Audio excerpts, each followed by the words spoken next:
Hey guys, welcome back to my channel. So this is part 14 of the evil mother-in-law.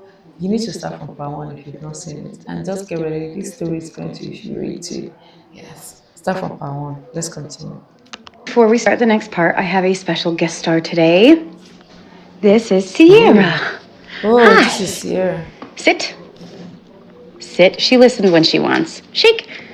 Yeah, shake. Yeah, thank you. Say hi to your fans. She is happy and healthy and living her best life with her little sister. This is her big sister. This is Everest. Yeah. Yeah. They've been napping pretty much all day. Everest So looks scary. they like to hang out by the Sierra is window. looking like a wolf. Yeah. Here we go. So now we'll get into episode 14 of the Mother Gothel series. On July 30th, Penny sent me a long message. Clock the date. She said she didn't want to fight anymore, that I took the deck incident the wrong way, that she was just talking to Colton, that everything had been blown out of proportion. She said she would never do something like that. She's a loving person. But something had already happened that I didn't know about yet, so I answered honestly. After years of me showing up for her, more than anyone else ever did, I told her what happened on the deck showed me exactly who she was. Calling me that girl to my husband, telling him I would hurt him, suggesting our marriage would fall apart. Colton and I have been together 14 years. The projection about us breaking up was never going to happen. So I said, "You are set on making me the villain? Then so be it. My husband knows who I am, and my kids know who I am." I told her when my son grows up and gets married, I will treat his wife with the respect she deserves, because I know exactly what it feels like to be treated the way she's treated me. The screenshots will be in the comments. Honestly, even if you don't know what it feels like to be treated bad by your mother-in-law, you shouldn't even do it to somebody else. Like, please, get you a husband that will pay attention to you, that will be emotionally available, so that you won't turn out like Penny. I've come to realize that women that are like Penny are emotionally starved by their partner, so they turn to their son to get what they are lacking. And any woman that ventures into the life of that son, they will frustrate you. Because in their eyes, you are an enemy. You are coming to steal. Ah, She responded, saying people say things when they're angry, that she knows who she is as a person, that she has already apologized. I told her anger doesn't erase cruelty, and an apology doesn't mean anything if you're still lying about what happened. She said she doesn't remember saying that to Colton. So I copied the message she sent him and sent it right back to her. And just like that, it shifted again.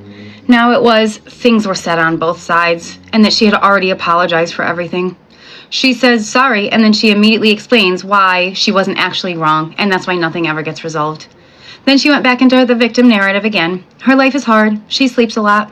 I don't understand what she's going through, and that's where the conversation ended. Now, Max was supposed to pick up her things that night because no one had still gotten her things in 2 months. So we left the house with the kids and the dogs to avoid any conflict. 7 o'clock came and went, then 8. No one showed up. The second night in a row, we arranged everything for them, and again, our time did not matter. Then August started, and the messages didn't stop. Gift cards, bills, Venmo, appointments, whatever she needed help with, like nothing happened. And then, how are my grandchildren? When she asked to see the kids, I asked them. They decided yes, a short visit, but it made me anxious. The idea of her being here made my skin crawl. So just call me Georgia, because I did it for my kids. I am very aware at this point that this woman is poison. But she had lived here for 4 months. Everly was conflicted about it, but my kids were used to seeing her every day. In the text, she said she didn't know what was wrong with her. Maybe menopause, maybe something with her brain. She said she couldn't remember things anymore. So on August 18th, she came over, and I found out something that I wasn't supposed to know. Something she had done weeks earlier. Remember, on July 30th, she was texting me, pretending she wanted peace, saying she was sorry, that she didn't want to fight anymore. Well, on July 24th, before that apology ever happened, she had messaged Colton's dad, Vaughn, and what she said was unbelievable. She told him, "I know you know what's going on. I can't tell you what to believe, but you know Kaylin, and I'm so fed up I have blocked both of them because I can't see pictures of my grandchildren and not have anything to do with their life. I'm sorry, but I have to block you too. All I can say is don't trust her. Don't ever turn your back on her, and you can tell our son whatever you want, but I know things she has done to you that you don't even know about. So take my words and listen. Do not ever trust her for that matter.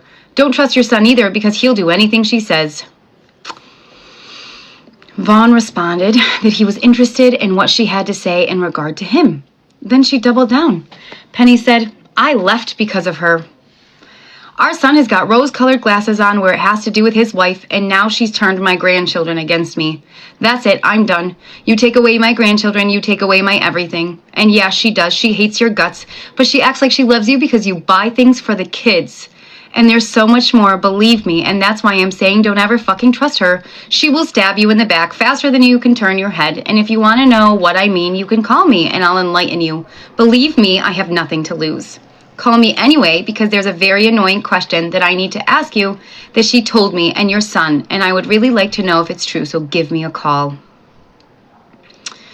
When I read that, I was furious, and I'm going to post the screenshots. Understand that she does talk to text, and her words are all messed up, so good luck reading it. When I read that, I saw red. I stepped outside of my own house to try and calm down. Vaughn didn't even know what was going on between us. Colton and I weren't running around talking about her. We weren't calling people to tell them what she'd done. She was. This wasn't just conflict anymore. This was a smear campaign. Again. And what made it worse is that she has used Vaughn before. Remember when Colton and I first got married? She had tried the same thing, pulling him into the middle. And I wonder how many times she's actually done this. And again, in these messages, Penny admitted to deleting all of us and blocking us on Facebook. I have never kept my kids from her. She did that herself. She says I turned her grandchildren against her, but that's not true. What happened between her and the kids came from her own actions. And the comment about Vaughn buying things for the kids is also strange. He's their grandfather. They are his only two grandchildren. Of course, he buys them birthday and Christmas presents. And we always tell him thank you. She was spouting things to try and hurt Colton and me and Vaughn. So I was angry, really angry. I stepped outside to calm down, but instead I word vomited. I messaged Vaughn. I asked him to come over right after work so I could talk to him face to face so he could see that I was genuine and honest. He's really good at reading people. She's the exception. He's very intelligent, so he can read people. I reminded him that Penny liked to play the victim and twist narratives. I told him if he wanted to know something about me, he should ask me directly because I will say the same thing to someone's face that I say behind their back. Then I sent him receipts, like 30 screenshots, messages of me checking on her, picking her up every single week, cleaning her house, ordering her food, driving her to appointments, messages about her complaining about Max, Kieran, Elena, messages where I told her, we'll always be here for you, you deserve better, you don't have to stay there. And then she turned around and tried to turn Colton's father against us, against her own son. Told him that I was dangerous, that I couldn't be trusted. So I defended myself, and I sent him everything. Because if someone is going to accuse me of things behind my back, I'm going to show the truth. Vaughn was actually out of service at the time. He was on a trip. He couldn't even open most of the screenshots yet. He did eventually. He said he didn't believe things that he hears, only what he sees firsthand. He said he didn't understand why she was so combative towards us. I reminded him that he knows who his son is. He said that we are good parents and he sees that. Now, Vaughn and I have butted heads before. We've had disagreements. We even had a yelling match not that long ago. But if anything, that proves the opposite of what Penny is saying. When I have a problem with someone, I address it. I don't go behind their back. That's the difference. Penny talks about people to everyone else first and then acts like everyone else must be doing the same thing. But that has never been how I handle things.